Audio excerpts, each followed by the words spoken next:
Alors, une petite rubrique sur les préjugés de l'hypnose. Alors, je pense que là, ça va être intéressant parce que, encore aujourd'hui, malgré les différentes diffusions qu'on peut voir donc, à la télévision, dans certains reportages, qui sont quand même très à la mode en ce moment, encore pas mal de préjugés. Donc, le premier préjugé, moi, qui me vient à l'esprit, et ce qui peut des fois ressortir dans certains cadres un peu plus ésotériques, c'est l'hypnotiseur a-t-il un pouvoir? L'hypnotiseur a-t-il un pouvoir? Je vais certainement vous décevoir. Alors, l'hypnotiseur n'a aucun pouvoir. Peut-être le pouvoir d'être instruit dans sa discipline et donc d'avoir une connaissance qui lui permet en fait de pouvoir introduire un état hypnotique et donc des outils de travail. C'est le seul pouvoir malheureusement qu'il a.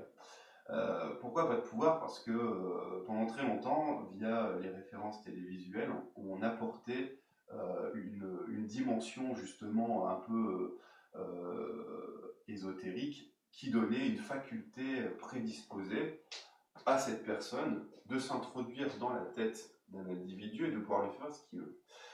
Alors, deuxième chose, on ne peut pas faire ce qu'on veut à quelqu'un qui ne le veut pas. Le principe de l'hypnose, c'est un accompagnement, voilà, on va dire dans son réservoir de ressources, c'est-à-dire dans son subconscient, qui va simplement lui permettre de mettre en œuvre des processus de changement.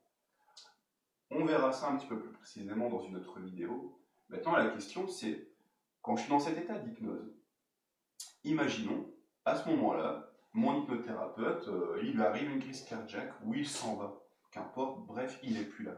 Est-ce que je peux rester enfermé dans cet état? Bien sûr que non. Pourquoi? Parce que, deux raisons. Au bout d'un moment, si votre subconscient ne reçoit plus d'informations, il n'entend plus rien, qu'est-ce qui se passe? Naturellement, il ressortira automatiquement de cet état. Deuxième variable, il y a des personnes qui vont simplement plonger en état de sommeil naturel, et puis quelques secondes, quelques minutes, ça dépend des personnes, ressortiront de leur état en fait normal, et reviendront à un état normal de conscience sans aucune incidence, sans aucune conséquence. Est-ce qu'on peut violer finalement l'intimité des gens? Est-ce qu'on peut violer des informations privées chez les gens? Ben, j'ai envie de dire que c'est exactement comme sur votre partie consciente. On ne peut pas faire quelque chose, on ne peut pas prendre des choses que votre subconscient ne veut pas. C'est-à-dire qu'on est dans une logique de partenariat, dont le rapport de confiance est extrêmement important. Si votre subconscient estime, à un moment donné, que j'outrepasse, ou plutôt dit autrement, que j'aurais tendance à violer vos codes ou vos valeurs, naturellement, donc votre protection inconsciente va s'activer et aura pour incidence de vous faire sortir naturellement de cet état. Donc voilà, dans tous les cas, on ne peut ni manipuler à notre convenance, ni entrer si vous ne le souhaitez pas, et on ne peut pas faire ce qu'on veut.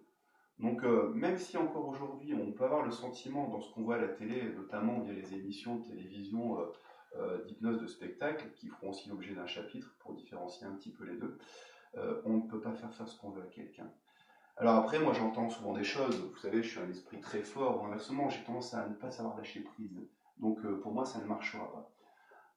Bon, alors, encore une fois, préjugé, il faut savoir que tout le monde peut rentrer en état d'hypnose, que simplement maintenant, en fonction de l'individu, en fonction d'une situation, simplement, les techniques changeront, certes, peut-être que le temps qu'il faudra amener à cet état d'hypnose sera peut-être un peu plus long, parce que tout va donc biaisé par certains chemins, mais dans tous les cas, tout le monde pourra rentrer en fait en état d'hypnose, sans problème. Voilà, simplement, la compétence de l'hypnothérapeute dans ce cas-là se devra d'être expérimentée.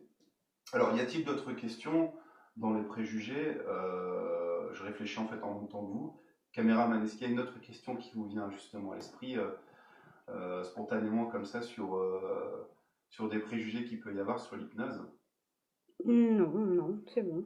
Non? Bon, parfait. Donc dans ce cas-là, n'hésitez pas, si vous avez vous-même des questions, si vous avez des craintes ou des peurs, bah, de me les faire parvenir et moi je vous transmettrai à mon tour justement mon retour et mon ressenti. Voilà, à très bientôt.